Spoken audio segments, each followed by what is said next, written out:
you want to just take us through The Merchant of Venice at your ability, that would be lovely. Tell us a little bit about it. Okay, so the play starts out with Antonio, and you can tell that he's super upset about some stuff. He's just like, my life sucks at the moment. And his good friends, Solario and Solanio, are telling him that, you know, he's probably worried because he's so invested in his job, which he's a merchant. So he's worried that he has a ship that sank. And his other friend, Graciano, is telling Antonio that the reason he's sad is because he's actually in love. But Antonio's like, that is definitely not the case. There's no way that I'm in love. Then Bastiano tells Antonio about this one girl who's very wealthy who lives in Venice. Her name is Portia. And Bastiano wants to try to impress her, but he doesn't think that he has enough money to impress her. So Bastiano already owes Antonio money, so Antonio's like, I can't really do much for you, but go to Venice and just try your best with whatever you have.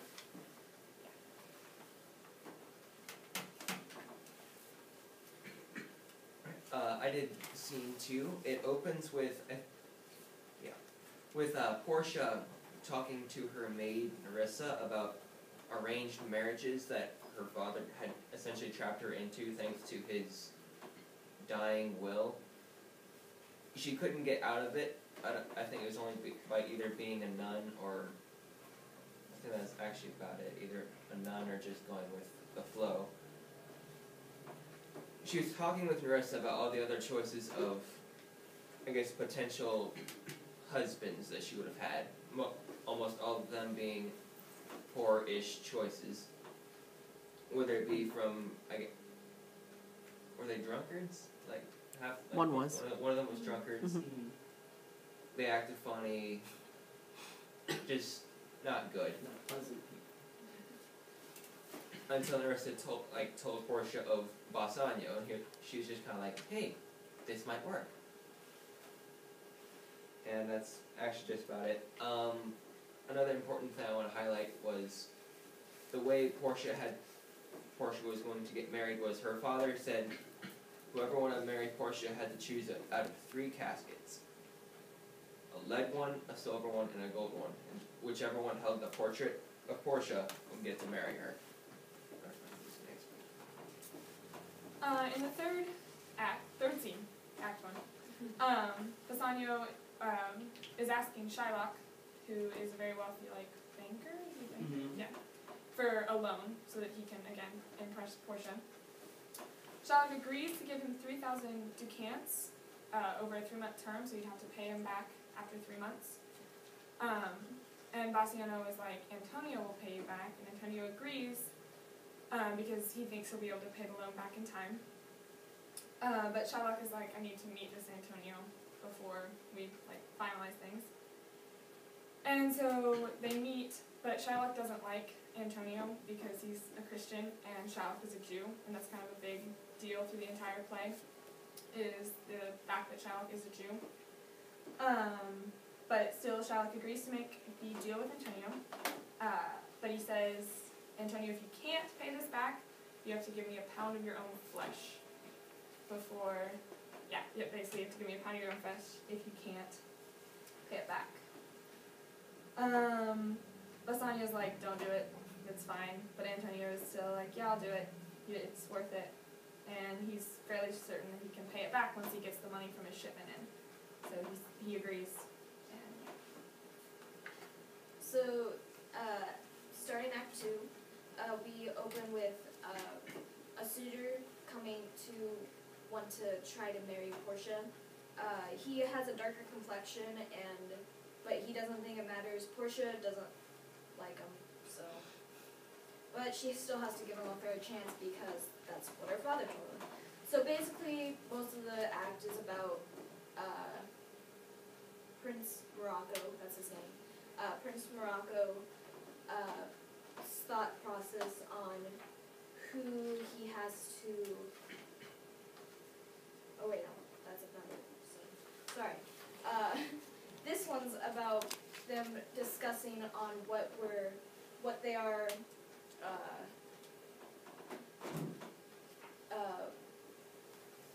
what will happen if he chooses wrong and if he chooses right. If he chooses wrong, he has to leave, never talk to Portia again, and so they make arrangement, and then they go eat dinner. So.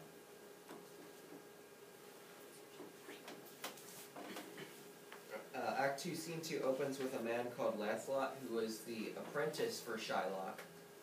He doesn't want to be his apprentice anymore, so he's like, hey, get me out of here. I should go look for a dude called Bassanio. I think it's also important to mention that Lancelot is the clown in this play. Mm-hmm. So, yeah. I didn't have that, actually. Thank you.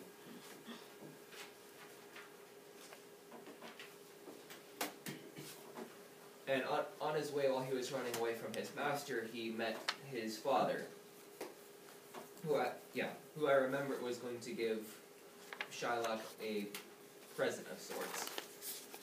Lancelot told him, hey, this isn't the guy I want to be an apprentice to. Let's go. I think it was the father that told him, hey, Bassanio's here. Maybe you can go there instead. So Lancelot was like, okay, let's do this. They go and talk to Bassanio.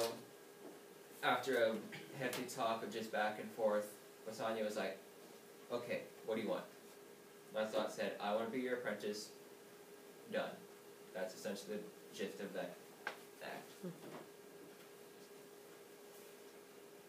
Oh wait, okay, never mind. Oops.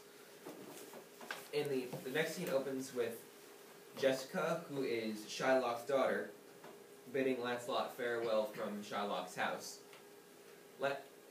Jessica is in love with a man called Lorenzo, and also can't seem to stomach her own father's presence. And Lancelot is what helped to ease the presence of her father in said household. But since he was leaving, Jessica was essentially like, give this to Lorenzo. Gives a letter to Lancelot to give to Lorenzo saying, here, give this. That it's essentially just that, yeah. Okay. So this scene 4, Act 2, is about Lorenzo and Graziano getting ready for a voyage. So they're planning on going there. Anyway, so Lorenzo gets a letter from Jessica, and then he figures out a way to take her from her father, Shylock. So he also sends Lancelot to give Jessica a letter.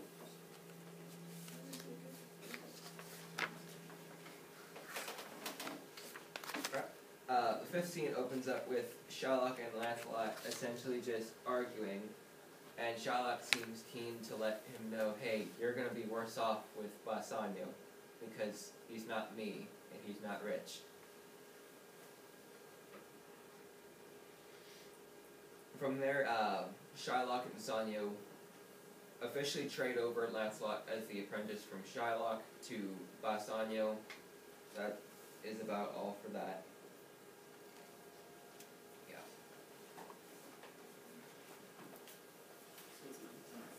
So it's kind of important to know that Gratiano and Lorenzo are also friends of Antonio, the merchant of Venice. He is the titular merchant of Venice, but basically Gratiano and Salario arrive at Shylock's house waiting for Lorenzo to get there so they can get Jessica, so they can take Jessica away from him, and they're like, is he really in love with her? Is he really? And they're like, oh yeah, I think so. The way they act around each other is like, basically they want to know if this is even worth it. But Lorenzo gets there. He assures them that they are truly in love. And so basically Lorenzo's plan to get Jessica out of the house is Jessica dresses up as a page, as a servant, basically, to Lorenzo, and so they leave. She leaves disguised, but basically, Jessica leaves, having taken some of her father's money and his jewels and stuff like that. And basically, they're told then by Antonio that Bassanio has left for for Portia's like estate. Well, will soon leave for Portia's estate, and Gratiano must attend with them on this journey. So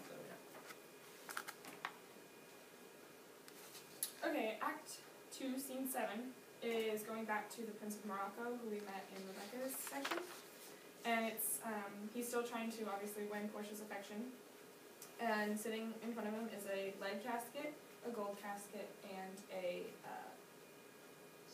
silver, yeah. And he knows, Portia already explained the rules and kind of like how it works. So he, in this scene, we kind of go through what he's thinking. And he chooses the gold because he says that precious gold is the only way to win her heart. So in his head, he thinks that since Portia is so precious, that the gold is the only way to win her heart. So he opens the gold casket, and he finds a skull with a scroll in its eye that basically tells him that he didn't get Portia. Portia's extremely happy because, as Rebecca said, she did not like this guy, this Prince of Morocco. And she's just glad that he didn't pick the right casket because that's not the guy that she wanted to marry. Okay, scene 8, another pretty short section. It was basically Solario and Solano. Solano.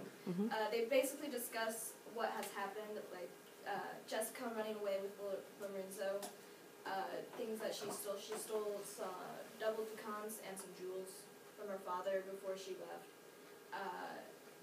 And so they also discuss how Antonio needs to have the money that Shylock wants because he's already really angry about his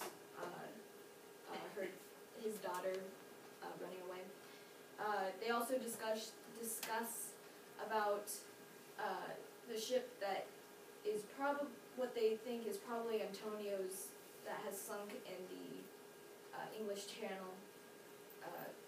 They don't know if it's actually Antonio's, but people have assumed that it is.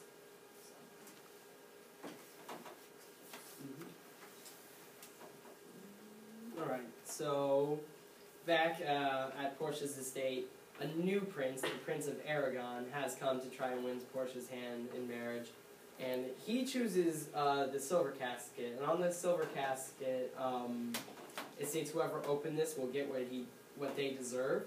So he believes that he truly deserves Portia, and so he opens it, and he finds a picture of a fool, or an idiot, in the box, and is told by the scroll in there that he is a fool, so thus he deserves one. And as he leaves, Portia is told that a young Venetian has arrived, and she goes to meet this man hoping it is Bassanio. So then, Act 3, Scene 1 begins with Serio and Sonia discussing the rumor that Antonio's ship, carrying expensive and valuable goods, has sunk in the English Channel, as we've said many times. And they both agree that they hope it's not true because that way all of his stuff is lost, and he's a good guy, and they don't think he deserves it. And Shylock, the Jew, then comes in as they're just talking, and he's accusing them of knowing that his daughter Jessica was planning on running away and meeting up with Lorenzo, and that they were going to end up together and everything, and he's really mad because he's pretty sure they knew. And they start to talk about why she went away and all these different things, and how basically it ultimately came down to she wanted to get away from him because he was a very controlling father. And then they try to suppress that conversation because it wasn't a pleasant conversation. And so they bring up Antonio's ship, and Shylock instantly just kind of pushes it away because he shows his disgust for Antonio, and he starts to tell them that Antonio owes him a lot of money, and he has a lot of debt with Shylock because he hasn't paid it back yet. And it's made very, very clear that the difference between Jew and Christian is incredibly important to Shylock, and it affects how he treats other people, and that's a big reason why he doesn't like Antonio. And it also shows that it affects the way he's treated because they don't show as much respect, and they obviously don't like him because he lets that shape his judgment. So are where Bassiano goes to Portia and asks her to choose from a casket because he wants to marry her. So Portia's thrilled about this, and so she kind of wishes that she could have given him a hint or like told him how to win, but because of her father she can't. She gives him a bunch of stuff to like, not really enhance, but like, I guess make while he's choosing more enjoyable. And so he chooses the lead casket, and he wins, I guess. He chose the right one. Portia gives him a ring to symbolize their everlasting bond. And then, I guess Graziano kind of feels bad for Graziano, but he's like, I love Narcissa, and Narcissa's like, I like him. So they both decide to get married, but then Bassiano gets a letter saying that Antonio's in trouble, and so he gets money from Portia to pay the debt, and he has to leave right away, so they don't get married right away like they wanted to. So the next scene opens up, and it's Antonio has been sent to prison by Shylock, and Shylock, he's like, Antonio's pleading with Shylock to please let him speak, but Shylock is just done with him, and he's like, I'll get what I deserve, which is a pound of flesh. Anyways, and Solano comes to Antonio and tries to assure him that, like, the Duke isn't gonna let this slide. Antonio's like, but Antonio's a pretty noble guy, and he's like, it's what I deserve. I've done wrong. Anyways, it's truly what I deserve. And as he awaits his fate, he prays that Bassanio will at least be there to comfort him in his last moments. Anyways, so yeah, pretty depressing. So at the next scene, we are back at Portia's estate, which Lorenzo and Jessica, being friends of Antonio and Bassanio, have run there kind of to seek asylum from, Shylock. And Lorenzo is like telling Portia, he's like, okay, you need to help out Antonio. He's a good guy. None of this would have been possible without him. And she's like sending help out. She's sending as much help as she can, and she's trying, but she's not for sure if she can do anything or not. But she basically puts Lorenzo and Jessica in charge of her estate because she and Narcissa, her nurse, or her servant, are going to be holed up in a monastery for a while, and they're gonna pray and hope that everything goes alright. But in reality, Portia orders a servant to visit someone in the town of Pruda to gather some documents and clothes. And she tells Narissa that they're going to dress up as men and pay a visit to their future husbands. And she says she's going to explain the plan on the way. So she's got a plan to help out Antonio. And so next scene we're talking is a short little scene between Lancelot and Jessica and Lorenzo. Basically kind of like a little short break and kind of a comedic relief scene. And basically Lancelot is all like Jessica's soul isn't going to be saved because her father is a Jew. But Jessica's like, her marriage to Antonio will make her a Christian, therefore she'll be saved. But Lancelot says the only thing him getting married is going to do is ruin the price of pork, because a conversion between Jews who don't eat pork. And then Lorenzo comes in and scolds Lancelot because he was with a Moorish woman, and Lancelot's like, ooh, that's not good. But Lancelot is all like, he kind of brushes it off and lays down a bunch of puns to just kind of be like, oh, it's fine, don't worry about it. Anyways, but once he leaves, Jessica basically says that Portia is a good person, and she's really glad that she's trying to do as much for Antonio as possible. So next we have Casey, which is kind of the most important scene in the play.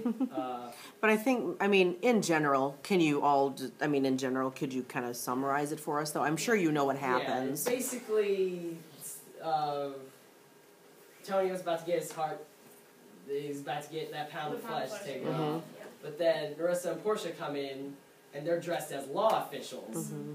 And they basically use clever wording and a bunch of stuff to get Antonio out from having to pay for that. Portia basically finds a bunch of loopholes and is like, well, you can't do that because this law says something else. So you can't take his pound of flesh because, wasn't it, you can't shed a drop of blood. So you can't take his flesh because you can't draw blood. And she also managed to turn it around on Shylock to where instead of getting what he wanted, he had to essentially pay for not doing anything.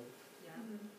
Like Nice. if he took more or less than a pound, he would get in trouble too. It's like Everything he owned would be taken by the state of Venice. See, very good, very good. So yeah. They said that like he could just give him the money instead of the pound of flesh, and he's like, no, I want his flesh. So Yeah. creepy, and also Yeah, Portia's sitting there going, here, or not Portia, Bastiano's like, take the money, we'll even double it. They keep saying they'll double it, and he's like, nope, we'll want the flesh, give me the flesh. Very good. Yeah, see, you know it. Good job. Good coverage. Yeah, and basically one last important thing is like Bastiano goes up to Portia not knowing it's her and is like, oh, how can I ever repay you? You've done me a great deal. She's just like, I want that ring. Anyways, and he's like, I can't part with this ring. My future wife gave it to me, and I just can't give it to you. She's like, well, I need payment. And he's like, all right, fine. And so he gives her the ring eventually. And so that's kind of that scene. And then both of the women are about to return home, you know, and this is the part of the play where they reveal that they've been them the whole time. And basically, so now they both have the rings of their husbands that they told them they could never leave.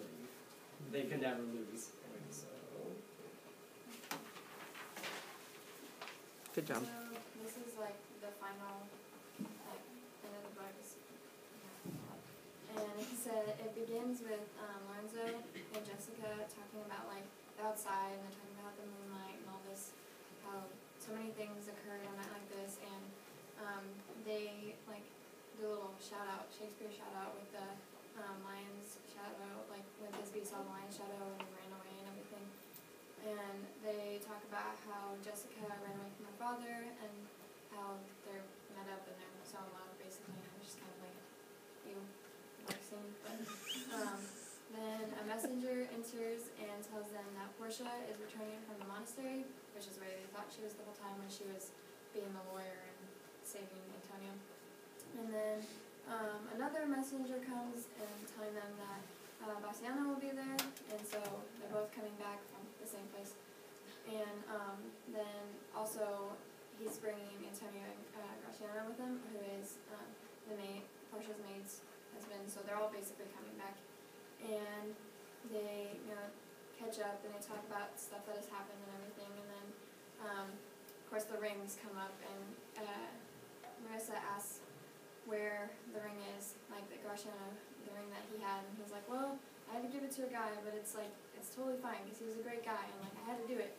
And then they start fighting, and then Portia gets in on it, and she's like, well, you're kind of stupid for doing that, and yells at him. And then she, like, her and Portia basically get really mad at their husbands, and they say that like they will not like lay in the same bed with them until they have the ring back and everything. And then they like pull out the rings and like, wow, look, we have them. And like, how'd that happen? And I'm like, well, we slept with the men that had them to get them back. And the guys are like, what? And then pretty much right after they say that, because they don't want them to get too mad, like, just kidding, it was us the whole time, and tricked you, but also saved you, so you can't be mad. And then pretty much everything is fine, and all the couples are happy, which shows the comedic theme with like how it's a comedy, because all the couples end up together and everything's fine, and nobody dies or anything at the end of the fight, and they just party and rejoice at the fact that everything's okay. So Yeah. Very good. All right, nice job. I know for our audience out here, it might not be as familiar, but from what I can tell in reading, you definitely know your script, and you've picked up on the most important ideas. So what I can read as they presented, and then what I've read kind of in brief folks that you are not, who are in Shrew, you have a very good example of what the story is about. So they know exactly what they're talking about. Trust this thing here. So you did a very nice job. Let's give them a round of applause. Yay, good work. Now, I know you already discussed kind of the characters as you went along, but could you please talk us through just your quotes so that we kind of understand why you think these details are maybe a little bit more important for us to understand with quotations?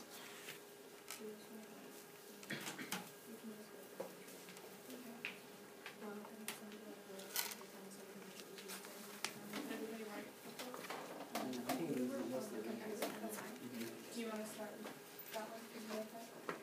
Yeah, sure.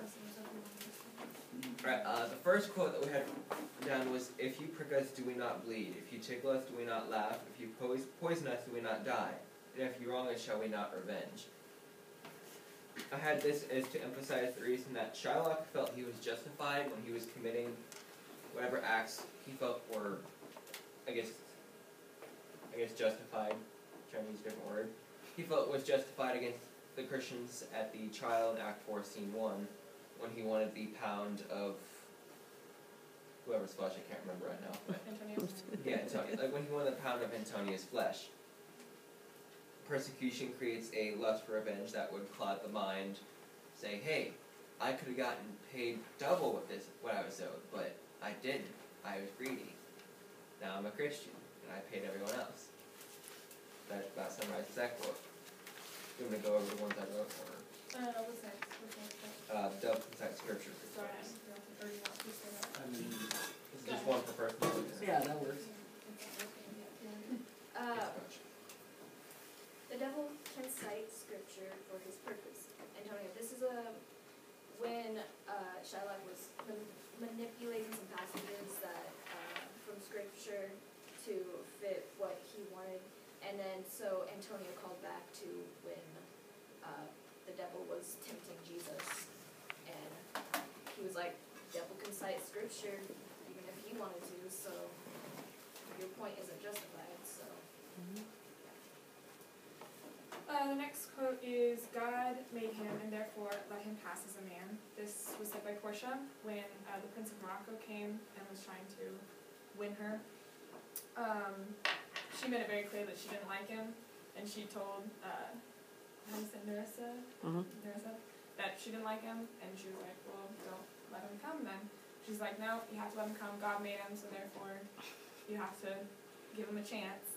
And I think this is also kind of important because it is one of the first things that Portia says, and so it's kind of important that we get to know kind of how she is and that she's kind of understanding in her nature. The next one is, "I like not fair turns in a villain's mind," which is said by Bassiana. And he was kind of referring to how a villain should stay within his boundary and just be evil. By acting nicer, like kind of showing like nicer like sides of his deal or whatever, he would hide away his true nature from those that didn't know him. So he kind of like, it would confuse people basically. So, if you haven't realized yet, it kind of, the fact that Shylock is a Jew is a big part of like this play, is a big part of this play, and like how, because he feels he is so persecuted, clouds his judgment, and instead of getting out, like, you know, while he can, he gets, you know, he gets the worst end of the deal. Anyways. So this one is also said by Shylock. "How like a fawning publican he looks. I hate him, for he is a Christian, but more for that in low simplicity he lends out money gratis, and brings down the rate of usance here with us in Venice." So pretty much he is saying he's a horrible person because he is a Christian, and it kind of plays to the fact that he is the antagonist from the very beginning. And not only, he's like, I don't hate him just because he's a Christian, I also hate him because he's just a nice guy in general, and lends out money a lot to people, and so it's kind of shows that Shylock is the main villain of this story. Very good. Yeah, and I think you picked out some really good quotes. The only thing I would say is with that first one, with the "if you prick us, do we not bleed," not only is it the fact that he's giving basically substance for wanting to collect his money, but also the fact that he says, am I not also human? If you prick us, do we not bleed just as you do? If you rob us, do we not, get upset? If you hurt us, do we not cry? So he's like, you treat me as though I am not human because I'm Jewish. He's like, but we are the same. We are all human beings, and yet you don't see it that way. So yes, it does justify, or in his mind, justify the reason why he can collect, but it also emphasizes for us as an audience member to kind of take that perspective. And this is why some people believe that this is more of a tragedy as opposed to a comedy, because he says, human nature says, I'm just the same as you are, but you all don't recognize that I am a human being. And so that's why some people struggle with the idea that this is, as you emphasized, it is a comedy, and there are comedic moments. But for Shylock, he's almost a tragic character, even though he is a villain at the same time. Okay, very good. Let's give them a round of applause. Nice job. One more time. Yay. Again, I thought you did a very nice job. So if you wouldn't mind, with the time that we have remaining, which is a few minutes, but that's okay, let's go ahead and look at a little bit of your Kahoot game and maybe work on some of those questions, if you would go ahead and work on that.